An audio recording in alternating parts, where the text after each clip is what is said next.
সিম park মলে শুরু হয়েছিল আন্ডারগ্রাউন্ড কার পার্কিং।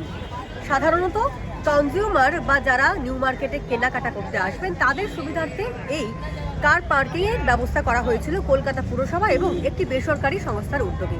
পরবর্তীকালে কয়েক বছর চলার পরই বন্ধ হয়ে যায় এই আন্ডারগ্রাউন্ড কার পার্কিং এর সুবিধা। তার ফলে নিউ মার্কেট থেকে মুখ ফিরিয়ে নিয়েছিলেন অনেক ক্রেতারাই। এতে সমস্যা বা বিপুল ক্ষতির সম্মুখীন হতে হয়েছে নিউ মার্কেটের বিক্রেতাদের। নট অনলি সিম পার্কিং, আমাদের সারাউন্ডিং এসএস হক মার্কেটে বেট্টাম স্ট্রিটে কেএমসি অথরাইজ পার্কিং বোর্ড আছে। সেখানে দেখা যায় কোনো কাস্টমার গাড়ি রাখতে পারে না, যে ব্লু মার্ক করা আছে তার মধ্যে ইনলিগাল এনক্রোচারটা কভার করে আছে। সেকেন্ড আসছি আমাদের সিম পার্কের পার্কিং প্রজেক্ট। এই পার্কিং প্রজেক্ট বিগত 14 বছর ধরে বন্ধ আছে। বিভিন্ন টাইম ক্যালকাটা কর্পোরেশন থেকে এটা সার্ভে করছে, দেখা যাচ্ছে এবং ওনারা আশ্বাস তো করছেন এটা খুলবে, কিন্তু আমরা ভেরি রিসেন্ট দেখলাম যে সিম পার্ক প্রজেক্টের পার্কিং নিয়ে আবার ওনারা চিন্তিত। তো আমরা অ্যাজ এ ট্রেডার্স আমাদের কাছে কর্তৃপক্ষের কাছে একটাই অনুরোধ যে এই পার্কিং যেন প্রপার কাস্টমার ইউজ করতে পারে। এই 260টা পার্কিংয়ের মধ্যে অলরেডি 60 to 70% অকুপাই করে রাখে ফিক্স কিছু অফিস, ব্যাংক, কিছু দোকানদার। তাতে আমাদের কাস্টমাররা এই বেনিফিটটা পায় না।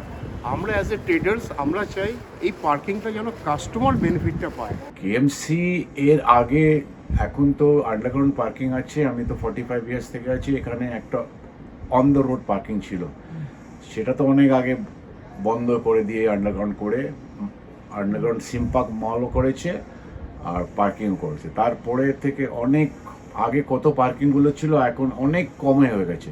ও সেটা যেটা কম ছিল পার্কিং সেটাও পুরো সর্বনাশ করে দিয়েছে। তাহলে আমার আপিল আছে কেএমসির কাছে যত তাড়াতাড়ি ওরা এটা চালু করুক, সবার জন্য উপকার হোক। যারা এটা তৈরি করেছিল তারা তাদের কোথাও কোথাও সমস্যার জন্য এটা মানুষ এই পরিষেবা থেকে বঞ্চিত ছিল। তারপরে আজকে কলকাতা পুরসভা সেটাকে নিজে টেক ওভার করেছে।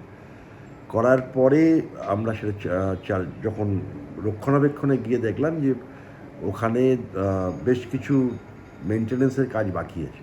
সেই কাজটা করার জন্যই আমরা টেন্ডারে যাচ্ছি এবং আমরা আশা করব খুব তাড়াতাড়ি কাজটা শেষ করে যাতে সাধারণ মানুষ যারা নিউ মার্কেটে আসেন তারা যাতে এই মাল্টি লেভেল পার্কিংয়ের ফেসিলিটিস পান সেই ব্যবস্থাটা আমরা করতে চলেছি। এমতো অবস্থায় এই হগ মার্কেট বা সিম পার্ক মলের এই গাড়ির পার্কিং এর ব্যবস্থা আবারও চালু করা হবে এই মর্মে পুরসভার তরফ থেকে একটি প্রস্তাব পেশ করা হয়েছে।